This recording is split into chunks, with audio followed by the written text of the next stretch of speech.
Welcome. In this video, we're going to take a look at the latest release of LANGuardian 14.4.1. My name is Darren Delaney from NetFort.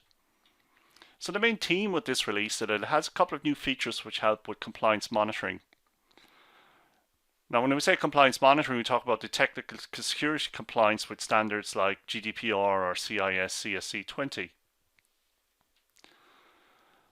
Now, this release also allows you to build new, what we call whitelists or blacklists, and that's something like, let's say, approved applications. You can build that list, maybe approved servers, and if there's exceptions to those, then you can get alerts or see it on a dashboard.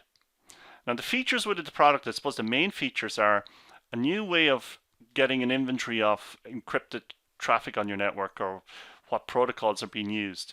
So we analyze the wire data and we extract from that the types of protocols, the versions, the ciphers. Very, very useful for rooting out weak security protocols in use in your network. For many years, we've had the option in LANGuardian to monitor network file shares, so you can see who opened the file. But this release also brings you the ability to report on failed access attempts. So if somebody tries to access something on your network and they fail, that's now stored on our database, and that's very important for some compliance standards. We also have extended our inventory capturing so that it will generate alerts now if somebody enables a new port on a server. So you can see when the report became active and what machines try to connect to it.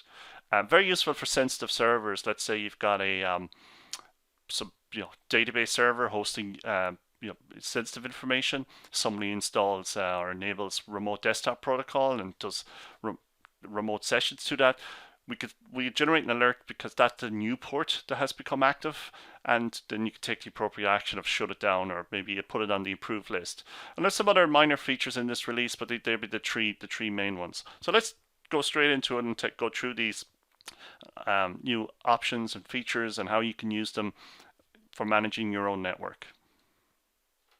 Generating alerts if a new server port becomes active.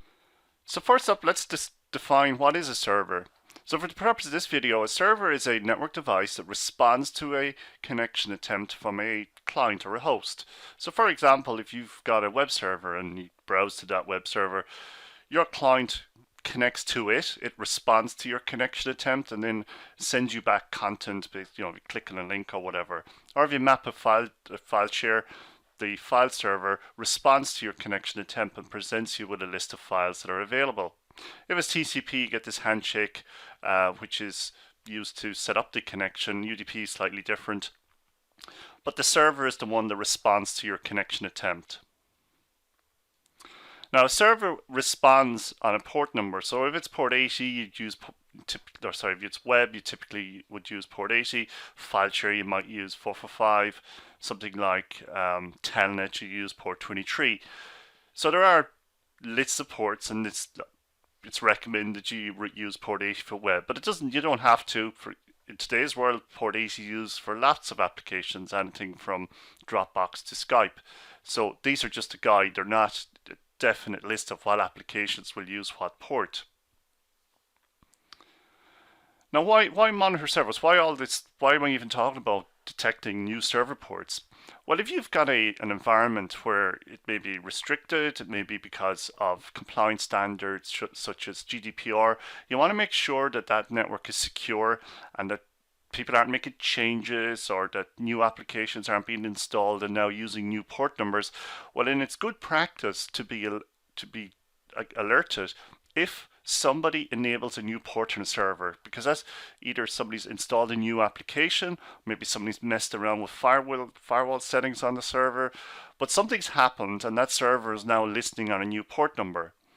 So within this video, we're going to use our LANGuardian product to generate the alert, and what it does is it monitors the network traffic going to and from the servers, and it keeps an inventory of what ports are active on what server. And if a new port becomes active, it checks its inventory. If it hasn't found it before, it triggers an alert, and then you can take the appropriate action, which might be to shut the server down while you investigate or uninstall some application that was put on that particular device. So let's take a look at it in action and how you can detect new ports on servers. So I'm logged onto my LANGuardian here, and to get a, I suppose, quick snapshot or view of what server ports have become active on my network, if you search bar and type in ports, what you're looking for here is this network events new server ports, this particular report here. Open that up. Now what I can do is go back over the inventory. My case here, I might go back from 1st of February to today's date, or maybe I just want to check for the last 24 hours. By the way, you can be alerted as well, so that you don't have to run a report if you want to be immediately notified via email or maybe via syslog, something like that. The LANGuardian can trigger an alarm as well. But I just want to check the inventory, so I'm going to select a time range here and run the report. So what I found is on my network we have a number of new ports which have become active on some of our servers. We have the server IP here, sometimes with the host name. We've got the port that has become active, when this port became active, and the server reply. Now sometimes the server reply is very readable. For example, here we can see it's an SSH connection using SSH 2.0. Here we've got HTTP connection, and you can even see the URL here that was accessed. This is slightly more, I suppose it's not as obvious. It just says %FF. Now I see SMB. If we look at the port number there, that's 139, so that's probably server messaging block, Microsoft protocol. But here's one here, it's HTTPS. If I go back here, I see 443. This is just garbage. This is just a binary response, probably because this is encrypted, so it's nothing we can understand by just looking at that text there. But the significant thing is that that port on this date and time became active. So we may want to ask the question, who did this? Why was this enabled? Same applies, this is more binary strings here. But here then we have more, they're more human readable, SSH and another HTTP connection. Quite a bit of detail in here. There's somebody must be running a report with a date or something. We can see the response here. Now, if I want to be alerted on this, what I can do here is view or mark the signature. So just click on that. And I want to take off that destination there. We could just leave that off. Action, maybe send to the syslog collector or send an email, as I mentioned. You can put a description, please check the server.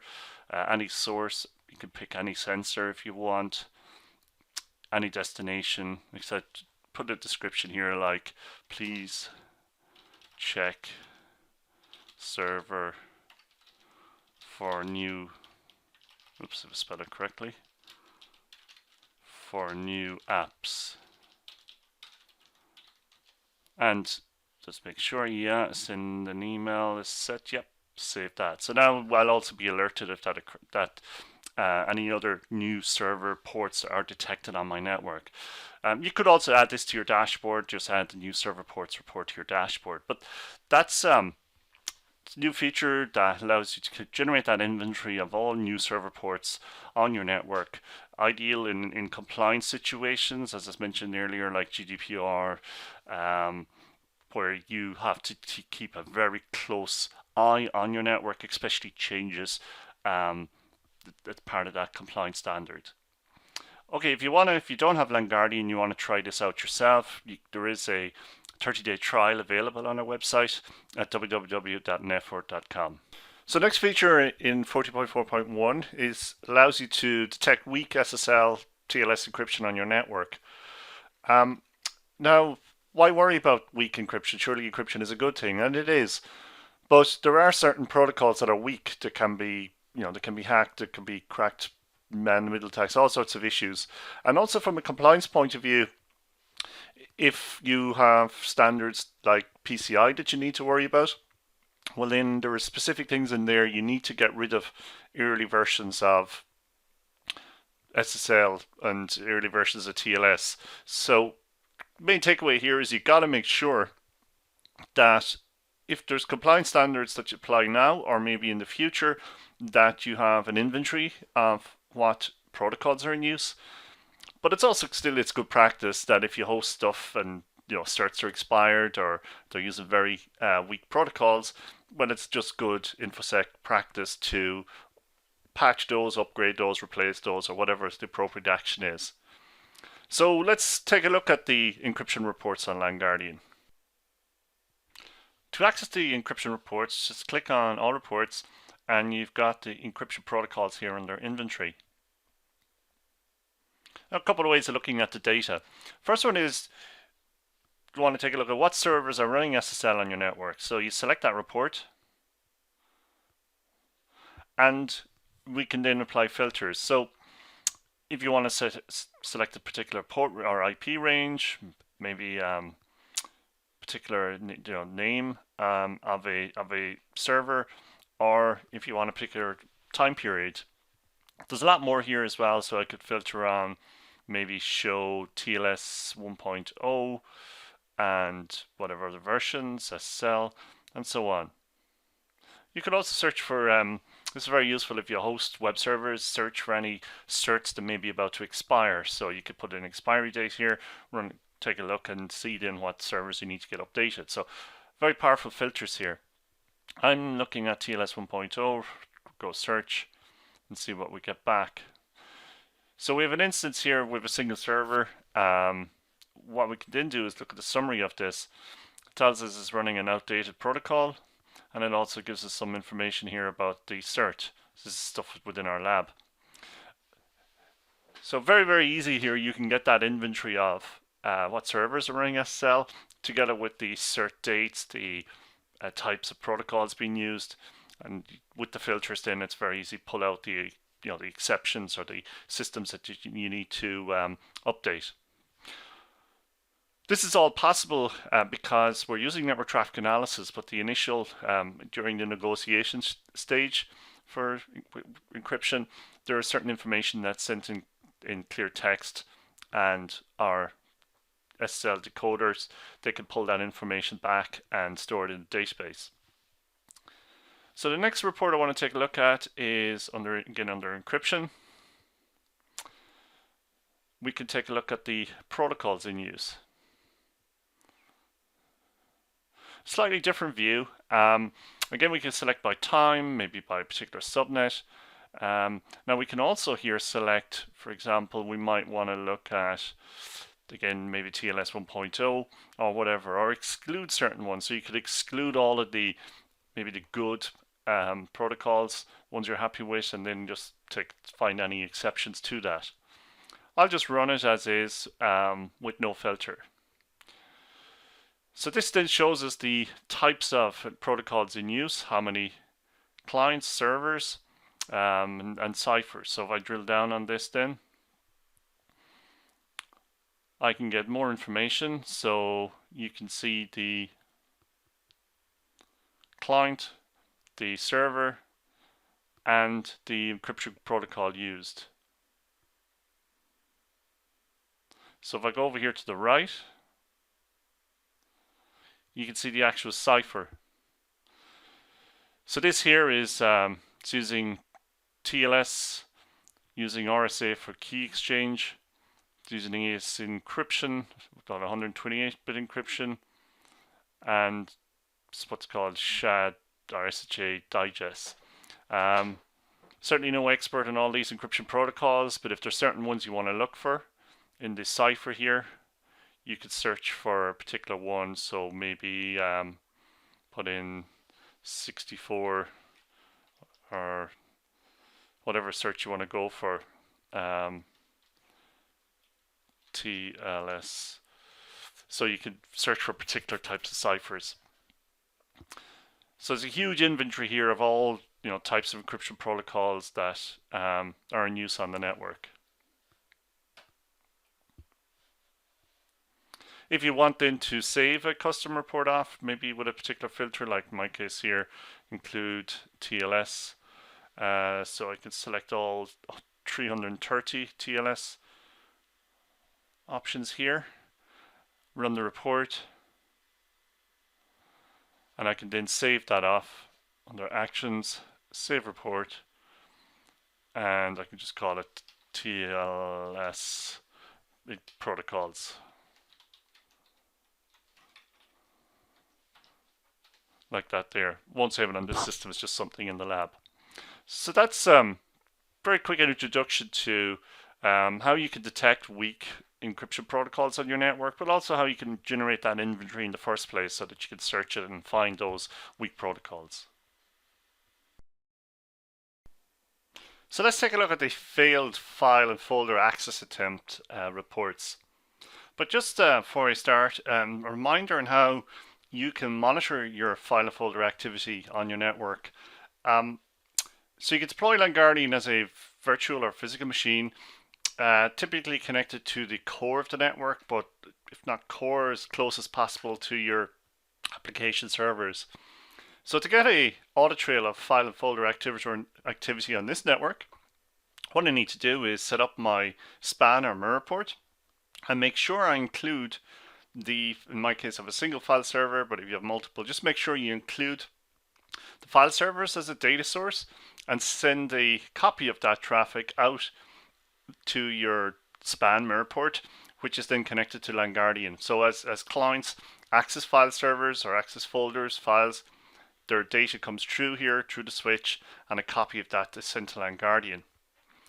But let's go and take a look at the failed file folder access reports. If you use the search bar at the top and type in actions, you've got top file share actions. Now there's a number of reports, it really doesn't matter. I'm going to choose top file share actions. What you're looking for is a report with this action filter. So if I hit the drop down here, I now have failed create directory, network maps, failed open. In future releases you'll be able to do multiple select, but for now we can select one. So let's say we go for failed open. You can pick a time period, whatever that is, go, whatever, it doesn't really matter.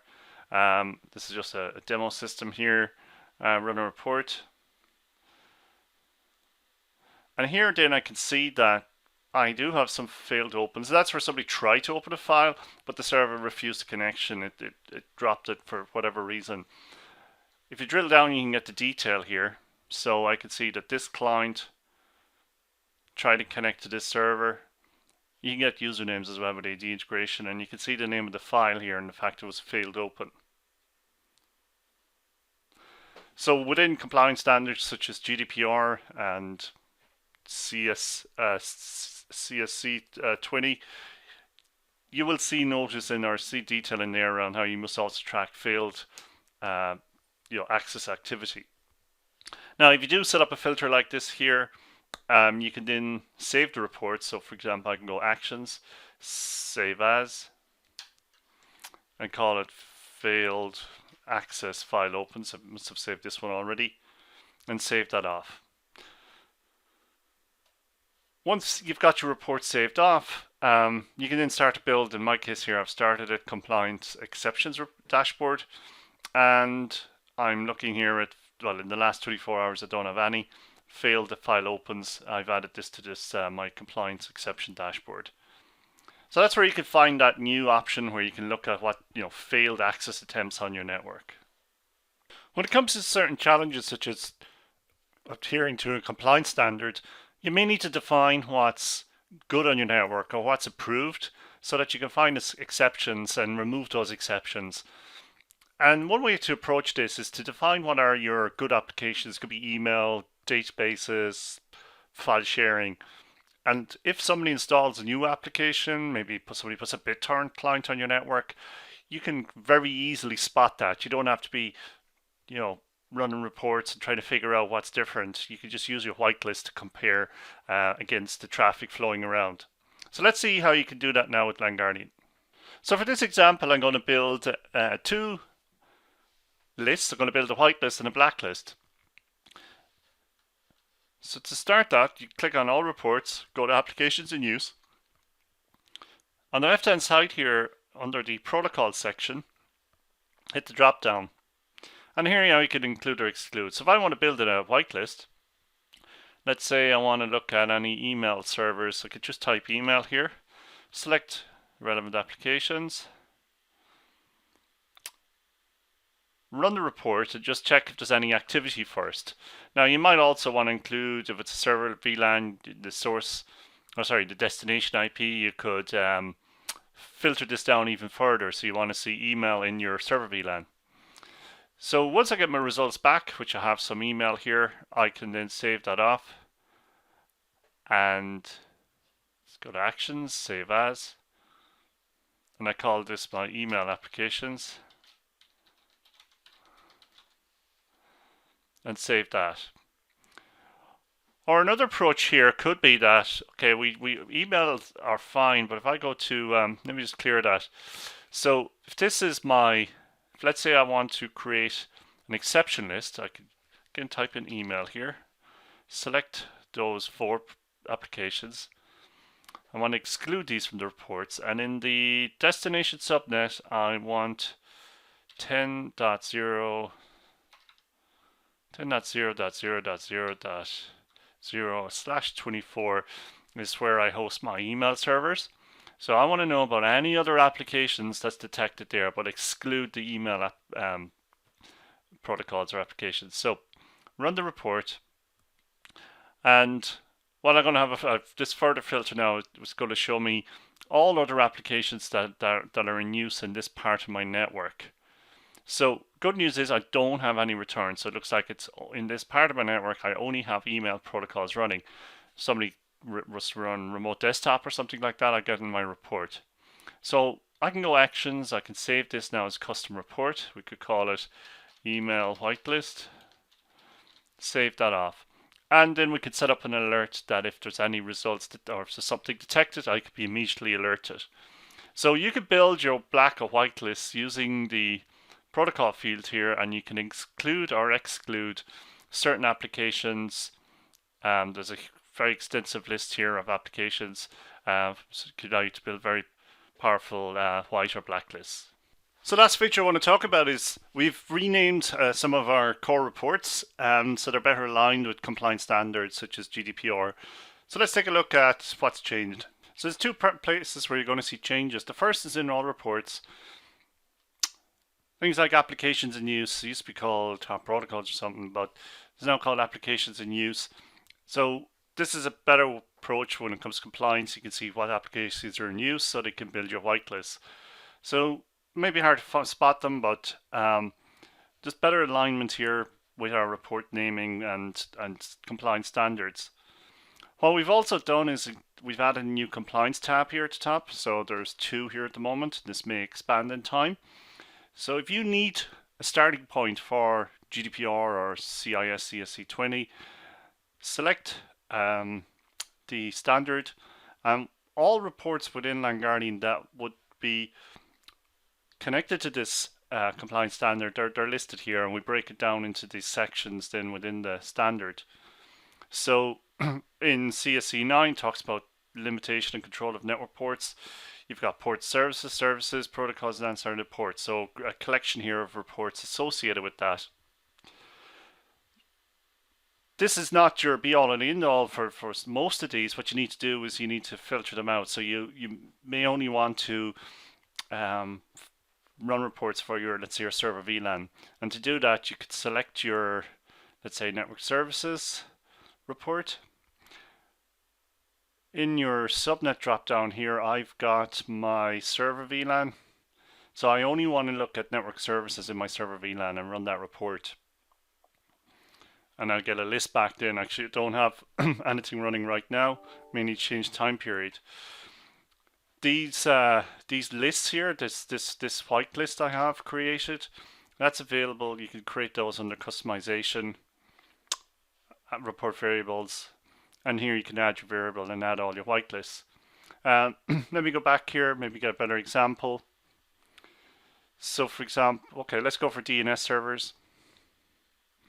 I could choose my, let's go for the DNS whitelist, run that.